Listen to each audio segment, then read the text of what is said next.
ఒక ఊర్లో ఒకాయన చేపలు పట్టుకునడానికి నదికెళ్తాడు. ఆ నదికెళ్తే ఆ చేపలు పట్టుకుంటేనే ఆళ్ళ కుటుంబం గడుస్తది. చేపలతోనే ఆళ్ళ జీవనాధారం. అయితే చేపలు పడతాడు. చేపలు పట్టుకుంటా బయట ఒక బుట్టి ఉంటది. ఆ బుట్టిలో తెచ్చుకుంటా పెడతాడు. అయితే ఆ బుట్టిలో తెచ్చుకుంటా పెట్టిన కొద్దీ ఒకతను వచ్చి ఆ బుట్టిలో నుంచి చేపలు తీసుకొని పోతాడు. పోతే ఆయన పరిగెత్తొచ్చి, "అయ్యా నాకు ఇదే జీవనాధారం. నేను ఇప్పుడు కుటుంబంకి ఇదే తినబెట్టాలా. ఇది లేకుంటే మాకు ప్రాబ్లమ్ అయితదని" వేడుకుంటాడు. అయినా జెంటిల్‌మెన్ ఆ బుట్టిని దన్నేసి చల్ బే అని ఎళ్ళిపోతాడు.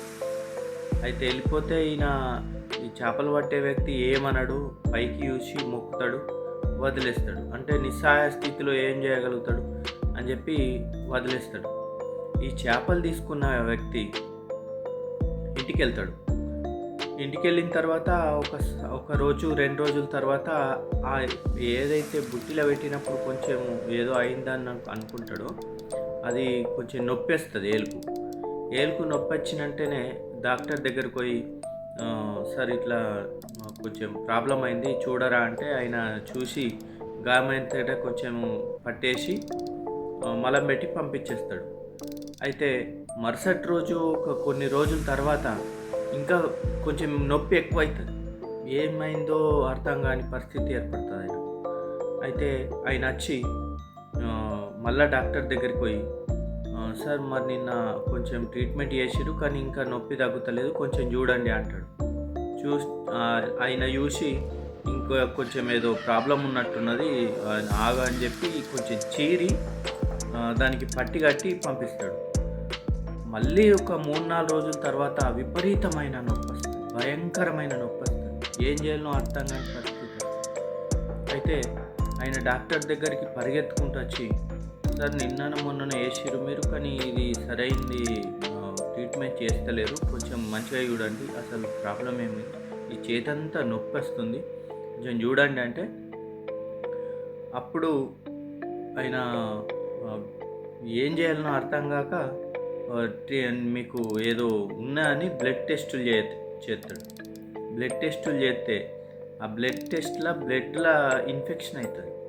అయితే మీకు కంపల్సరీ ఇక్కడి దాకా ఒట్టేయాలా, ఎల్బో దాకా లేకుంటే ప్రాబ్లమ్ అయితది. మీ ప్రాణానికి ప్రమాదం అంటే సరే అని చెప్పి ఎల్బో దాకా ఒట్టేపిస్తాడు.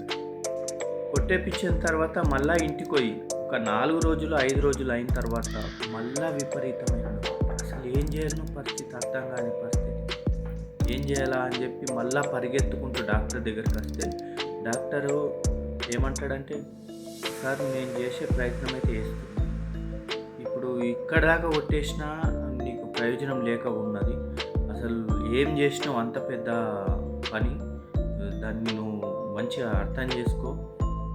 ఏం చేసినావు కొంచెం చూడు" అంటే అప్పుడు పైకి చూసి నేను కరెక్టే ఇంకొకళ్ళ అన్నం తీసుకున్నా ఈ చేత్తోని. ఆయన ఆకలి కుటుంబం గురించి అన్నా గానీ నేను వినిపించుకోకుండా నేను ఆళ్ళ అన్నం తిన్నా. అందుకోసం నాకు ఈ దుస్థితి వచ్చిందని లబోదిబో అని పరిగెత్తుకుంటూ ఎళ్ళి ఆయన ఎక్కడున్నాడో అని చూసి ఆయన ఉన్న దగ్గరికే పోయి అయ్యా అని శరణు వేడుకొని కాళ్ళ మీద పడి, "నాకింత దుస్థితి వచ్చింది. నీ అన్నం తీసినందుకు నేను పాపినైనా. నాకు దయచేసి విముక్తి పొందు. అసలు ఏం కోరుకున్నావు? ఇంత పరిస్థితి ఏర్పడ్డది నాకు" అని వేడుకుంటాడు. వేడుకుంటే ఆయన ఒకటే మాట అంటాడు, "నా అన్నం తీసుకున్న చేతు ఏదైతున్నదో ఆయనకు నీ బలం చూపెట్టు తండ్రి" అని వేడుకున్నా అంటాడు. అంటే భగవంతుడి కన్నా ఏది బలంగా లేదు అని అర్థం. అంటే కర్మ ఎంత పకడ్బందీగా పనిచేస్తుందో ఈ కథ రూపకంలా నేను మీకు చెప్పాలనుకున్నా. ఎంత ఎంత దుస్థితికైనా మళ్ళిస్తది కర్మ. అందుకోసమే నీట్‌గా ఎంత వీలైతే అంత మంచిగా ఉండండి. మంచి కర్మలు చేసుకోండి. కుటుంబం పట్ల, ఫ్రెండ్స్ పట్ల ఏ ఏ ఒక్కరిపైన ద్వేషంగా ప్రవర్తించకుంటే అదే మనకు మంచి కర్మ అని నేను భావిస్తున్నా. నమస్తే.